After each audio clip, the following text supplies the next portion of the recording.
Hello दोस्तों, मैं वीनू सिंह और आज हम जा रहे हैं हमारे कस्टमर आरपी सिंह जी के यहाँ, जो कि ग्रेटर नोएडा डेल्टा 2 में रहते हैं और उन्होंने अपने घर पे लगाया है 7.5 किलोवाट का AC module on grid system.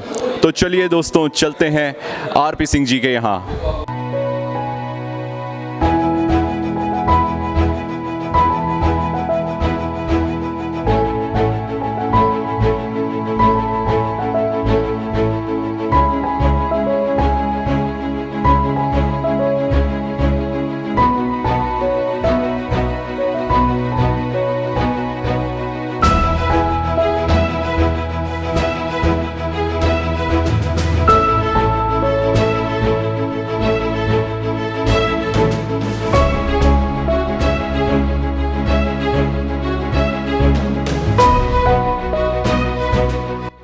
तो दोस्तों, हम पहुंच चुके हैं ग्रेटर नोएडा डेल्टा 2 में आरपी सिंह जी के निवास स्थान पे। आइए दिखाते हैं आपको। सर नमस्कार।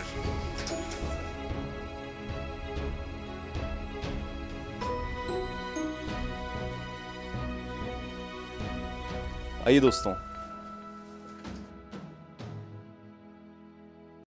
सिंह साहब, स्वागत है आपका लूम सोलर के चैनल पे। Thank you so much. तो दोस्तों, आज हमारे साथ शैलेश जी हैं। शैलेश जी का हम संक्षिप्त परिचय लेंगे। शैलेश जी। हाय, मेरा नाम शैलेश सौरभ है एंड बेसिकली मैं 2009 पास आउट बीटेक मैकेनिकल में मैंने बीटेक किया हुआ है and earlier I was working for Larsen and Toubro Limited and now also I am employed in Evac alloys limited as a senior sales manager and basically I belong to Bihar, but because of my job and all these things I have shifted at this place in Greater Noida. तो शैलेश जी, आपको solar की क्या requirement थी? Solar panel आपने क्यों लगाया? Actually मैं काफ़ी दिनों से रिसर्च कर रहा था इसके बारे में। एक्चुअली क्या है कि आप देखेंगे कि घर में हमें बिजली चाहिए, बिजली की ज़रूरत आज के डेट में बहुत ही मैंडेटरी हो गया है। और अगर घर में बिजली चाहिए तो बिजली 2-3 तरीके से ही प्रोड्यूस हो सकता है। या तो आप कोयला जला करके कर सकते हैं, या गैस जला करके आप कर सकते हैं, या फिर पानी के माध्यम से कर सकते हैं। बट पानी के माध्यम से उतना ज़्यादा हम बिजली नहीं पैदा कर पा रहे हैं जितने की एक्चुअली ज़रूरत है। इसलिए अगर हम कहें कि आज के तो हमारे पास ऑप्शन क्या रह जाता है? ऑप्शन है सौर ऊर्जा, सोलर, जो कि फ्री में है, अवेलेबल है, सभी जगह अवेलेबल है। अब कोई भी बंदा जो है इसको विड्रॉ कर सकता है और इसको करने में हम इन्वायरमेंट में कोई भी चीज़ ऐड नहीं कर रहे हैं। जैसे कि आप बहुत सारे पोल्यूटेंट, जैसे कोयले को बर्न करते हैं तो उसमें सल्फर डाइऑक्साइड निकलता है और बहुत सारे तरीके के हानिकारक गैसेज निकलते हैं। बट सोलर पैनल से सोलर बिजली बनाने में किसी भी तरीके का आप इन्वायरमेंट को कोई हार्म नहीं पहुंचाते हैं। इसलिए मेरा तो एक मेन मोटिव था कि किस तरीके से, क्योंकि आज देखेंगे आप पीपीएम लेवल कितना ज़्यादा बढ़ चुका है इस दिल्ली एनसीआर के एरिया में। 400-500 इस तरीके से रहता है हमेशा। तो क्यों ना एक इनिशिएटिव लिया जाए कि कुछ ना कुछ हम अपनी तरफ से क्या इन्वायरमेंट में ऐड कर सकते हैं। उसके लिए एक थोड़ा सा था मेरा इसमें कि किया जाए। एंड अपार्ट फ्रॉम दैट, अब हमारे बिजली का बिल जो है वो थोड़ा सा ज़्यादा आता था, 13-14 हज़ार के आसपास आता था। तो हमने सोचा कि क्यों ना एक ऐसा कुछ कर लिया जाए कि हम अपना बिजली खुद ही प्रोड्यूस करें और लॉन्ग रन में ये चले। तो इसलिए हमने सोलर को अपनाया। तो शैलेश जी, आपने अपने घर पे 7.5 किलोवाट का एसी मॉड्यूल लगाया है, तो इससे आज की डेट में आप क्या क्या चला रहे हैं? देखिए, मैंने नेट मीटरिंग कराया हुआ है। 7.5 किलोवाट से मैं ऑलमोस्ट अपने घर का फुल लोड मैं उससे चला पा रहा हूँ। मेरे घर में 3 एसी इंस्टॉल्ड है, एक सबमर्सिबल है और भी पंप हैं, बहुत सारे fan, lights, more than 100 lights हैं हमारे घर में। तो आई डोंट थिंक कि इससे कोई प्रॉब्लम हो रहा है मुझे कि कभी। एक्चुअली क्या है कि नेट मीटरिंग में सबसे अच्छी बात यह है कि अगर आप ज़्यादा प्रोड्यूस भी करते हैं तो वो चला जाता है, या फिर अगर आपको ज़्यादा इलेक्ट्रिसिटी की रिक्वायरमेंट होती है तो वो आप उससे विड्रॉ भी कर सकते हैं। जो आपका डिस्कॉम से जो इलेक्ट्रिसिटी आ रही है उससे आप विड्रॉ भी कर सकते हैं, उसमें कोई इशू नहीं है। बट ऑन एन एवरेज अगर आप देखेंगे तो यस, ड्रास्टिकली आपका बिजली का बिल जो है काफ़ी ज़्यादा इसमें डाउन हो जाता है।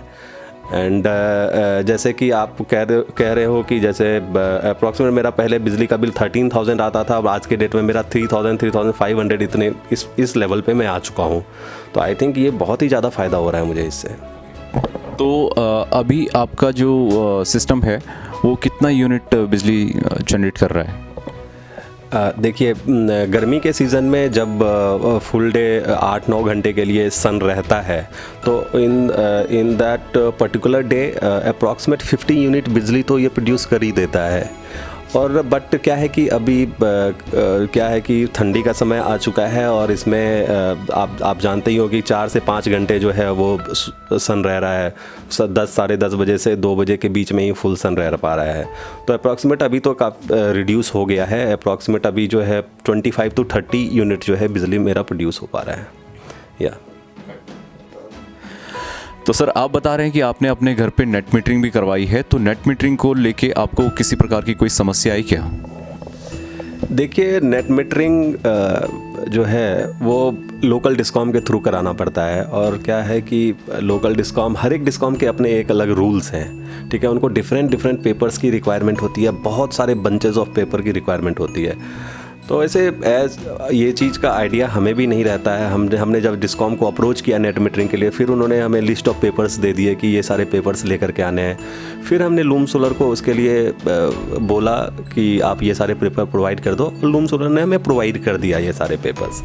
तो हाँ ठीक है, लेकिन थोड़ा सा क्या है ना कि आप डिस्कॉम और इसके बीच में आप थोड़ा सा ना एक अगर अच्छा सा कोऑर्डिनेशन बन जाए और लूम सोलर अपने ही कोई एजेंट को लोकल डिस्कॉम के साथ थोड़ा सा अगर टाई अप करके रखें, ताकि जो है कस्टमर को ये प्रॉब्लम फेस ना करना पड़े। और उनका क्या है कि जैसे 1 महीने का भी अगर आप ये शिफ्ट हो गया तो अप्रॉक्सीमेट उनका थोड़ा बहुत तो 1 महीने 2 महीने का भी जो है वो नुकसान तो हो ही जाता है। अगर बड़ा सिस्टम जो लेता है उसके लिए तो डेफिनेटली नुकसान हो सकता है।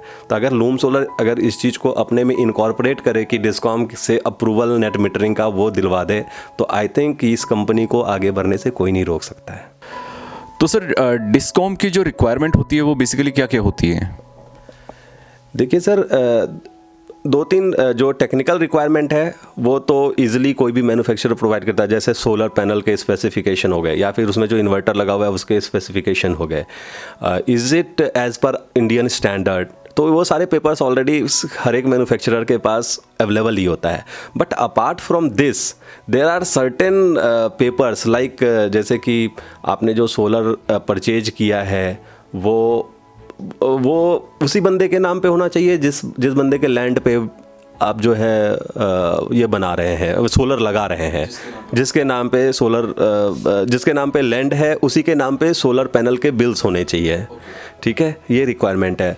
उसके बाद फिर आप जैसे कि आपने अगर 10 किलोवाट का पैनल लगाना, या मैंने 7.5 किलोवाट का लगाया और मेरे घर में पहले 5 किलोवाट का ही सैंक्शन लोड था, तो पहले आपको ये लोड को अपग्रेड कराना पड़ेगा 7.5 किलोवाट में, उसके बाद ही आप इस चीज़ को लगा सकते हैं। अगर आप 5 किलोवाट का सैंक्शन लोड है तो आप सिर्फ और सिर्फ 5 किलोवाट का ही आप सोलर पैनल इंस्टॉल कर पाएंगे।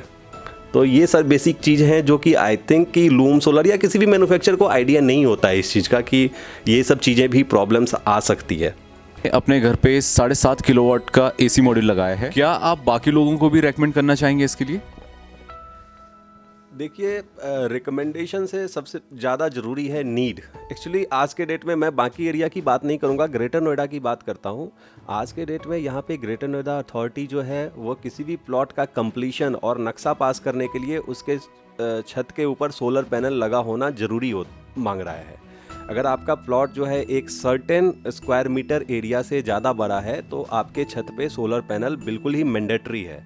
एक्चुअली मेरे ब्रदर जो है वो ग्रेटर नोएडा में अप्रूव्ड आर्किटेक्ट हैं and he only told me about this कि यहाँ पे रिक्वायरमेंट अब ये मैंडेटरी हो चुका है। तो डेफिनेटली मैं तो रिकमेंड करूँगा ही करूँगा, और कुछ लोगों को ये चीज़ लगाना पड़ेगा, भले ही वो लूम सोलर का ना लगाए लेकिन वो किसी न किसी सोलर कंपनी का उन्हें लगवाना ही पड़ेगा ऊपर। तो अगर उन्हें लगवाना ही है तो डेफिनेटली मैं रिकमेंड करूँगा, और मैं अपने ब्रदर को भी कहूँगा कि वो डेफिनेटली रिकमेंड करे कि लूम सोलर का ही लगाएं। तो सर आप हमें अपना सोलर पैनल दिखाना चाहेंगे? या sure, please come with me.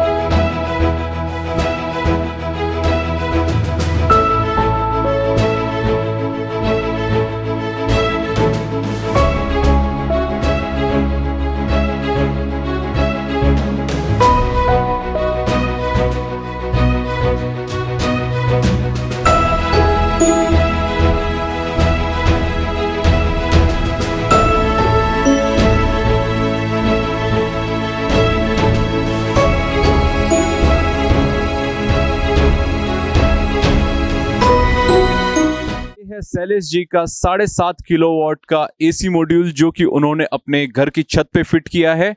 Shailesh ji हमको इसकी स्पेसिफिकेशन के बारे में बताएंगे। शैलेश जी, देखिए, मैंने जो 7.5 किलोवाट का सिस्टम लगाया है उसमें 20 सोलर पैनल्स 375 वाट के हैं, जो कि मैंने 7, 6 एंड 7 के सीरीज़ में लगाए हुए हैं। हर एक पैनल के नीचे एक जो है माइक्रो इन्वर्टर लगा हुआ है, जो कि एनफेज कंपनी का IQ7 जो कि लेटेस्ट है। एंड ये जो है और जंक्शन बॉक्स हैं जो कि एक पैनल को दूसरे पैनल से कनेक्ट करता है। ठीक है, इस तरीके से हमने 7 पैनल्स हैं। एक फेज को कनेक्शन मैंने 7 पैनल से दिया है, दूसरे फेज को कनेक्शन मैंने 6 पैनल से दिया है, और फिर तीसरे पैनल को कनेक्शन जो है हमने 7 पैनल से दिया है। जनरली क्या होता है कि जब आप 5 किलोवाट से ज़्यादा का कनेक्शन लेते हैं तो उसमें आपको 3 फेज कनेक्शन देना पड़ता है। अगर 5 किलोवाट से कम का कनेक्शन है तो वहाँ पे सिंगल फेज में भी आपका काम चल जाएगा। तो तीनों फेज का कनेक्शन हमने इस तरीके से, आप देखेंगे मैं वायर के थ्रू जो है तीनों फेज को मैं ले आता हूँ अपने MCB बॉक्स में।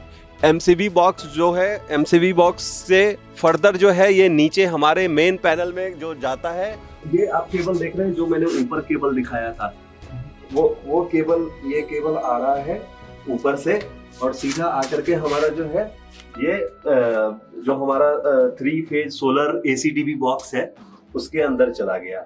यहाँ पे हमारा ये जो आप व्हाइट कलर का ये जो देख रहे हैं, ये है फेज कपलर, जो मैंने ऊपर एक्सप्लेन किया था कि अगर इनकेस किसी भी फेज में कम करंट या कम वोल्टेज होता है तो ये फेज कपलर क्या करता है, उसको मेकअप करता है ताकि हर एक फेज में आपको इक्वल वो आए, करंट और वोल्टेज आए।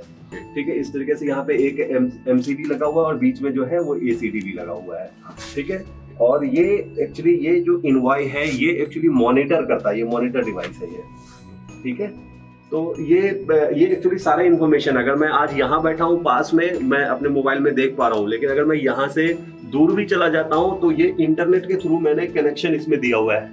ये अगर आप देखेंगे कि मैंने इसमें इंटरनेट का कनेक्शन दे दिया है, तो इससे क्या होगा कि ये हमें कहीं भी इंफॉर्मेशन देगा। जैसे मैं ऑल ओवर इंडिया या ऑल ओवर वर्ल्ड में कहीं भी बैठा हूँ तभी भी जो है ये हमें इंफॉर्मेशन देगा कि आज मैंने कितना बिजली बनाया और कितने मेरे घर में कंज्यूम हो गया और कितने मैंने डिस्कॉम को पास ऑन कर दिया। वो ये 4 कोर कॉपर का केबल है जो कि फ्लेक्सिबल केबल है और ये काफ़ी इंसुलेटेड केबल है। आप इसको देखेंगे ये काफ़ी लंबे समय तक ये काम कर सकता है। अगर आपका सिस्टम 10 किलोवाट या 15 किलोवाट या 20 किलोवाट का होगा तो ये केबल की थिकनेस और इंक्रीज हो जाएगी। आप ये ग्रीन वाला जो केबल देख रहे हैं, ये केबल जो है वो अर्थिंग के लिए है। अर्थिंग इसमें बहुत ही ज़्यादा ज़रूरी होता है। जब भी DC करंट से हम डील करते हैं तो वहाँ अर्थिंग बहुत ही ज़्यादा इम्पोर्टेंट रोल प्ले करता है।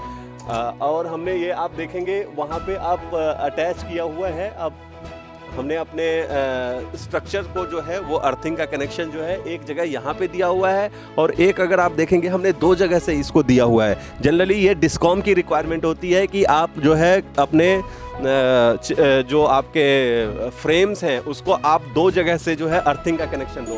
तो एक हमने उस पॉइंट पे पकड़ा और एक जो है ये इस पॉइंट पे जो है हमने अर्थिंग का कनेक्शन यहाँ पे भी दिया हुआ है। तो सर पैनल मजबूती से टिके रहें उसके लिए आपने क्या किया? अब कमिंग टू द स्ट्रक्चर, तो सिंस 25 साल की वारंटी हमें अवेल करना है तो इसके लिए हमें 25 साल का स्ट्रक्चर और सपोर्ट सिस्टम भी होना चाहिए। इसलिए हमने आप देखेंगे ये जितने भी हैं वो बिल्कुल ही रिजिड स्ट्रक्चर्स हैं। आप देखिए कि कितना हमने इस फाउंडेशन इसका स्ट्रॉन्ग किया हुआ है और जितने भी आपके हर एक पैनल के लिए हमने एक जो है फ्रेम बनाया जो कि स्टेनलेस स्टील का है। एज़ यू आर अवेयर कि स्टेनलेस स्टील जो है उसमें कभी रस्ट नहीं लग सकता है, भले ही 25 साल 50 साल जो है ये इस तरीके से बाहर पड़ा रहे, भले ही उसमें पानी पड़ता रहे, धूप पड़ता रहे, उससे कोई भी फ़र्क नहीं पड़ता है उसके ऊपर। इसका आप रख रखाव कैसे करते हैं? मेंटेनेंस के लिए आप क्या करते हैं? मेंटेनेंस के लिए अगर आप देखेंगे तो मैंने एक पोर्टेबल जो है वो हाई प्रेशर वाला नोज़ल खरीद रखा है हमने, अपने पाइप के थ्रू जो है अपने उसमें नल में कनेक्ट किया हुआ है, और जब मैं सबमर्सिबल चलाता हूँ तो इससे जो है मैं अपना पैनल को जो है इसको धो सकता हूँ। मैंने बीच से एक स्पेस खाली रखा है मेंटेनेंस के लिए, और ये आप सीढ़ी देख सकते हैं, मैं यहाँ से चढ़ूँगा ऊपर और यहाँ से जो है मैं सारे के सारे पैनल जो है एक ही साथ में वॉश कर सकता हूँ। तो इससे क्या है, हमारे पैनल की एफिशिएंसी जो है वो बनी रहेगी। शैलेश जी, आपने हमें अपना कीमती समय दिया, उसके लिए बहुत बहुत धन्यवाद। Thank you so much. Shailesh ji, जिन्होंने अपने घर पे 7.5 किलोवाट का एसी मॉड्यूल लगाया है। उम्मीद करते हैं कि आपको ये वीडियो पसंद आया होगा। आप अपने सुझाव हमें कमेंट बॉक्स में लिख सकते हैं। अगर आपको वीडियो पसंद आई है तो आप इसको लाइक शेयर करना ना भूलें। मिलते हैं ऐसी ही रोचक वीडियो के साथ, तब तक के लिए धन्यवाद।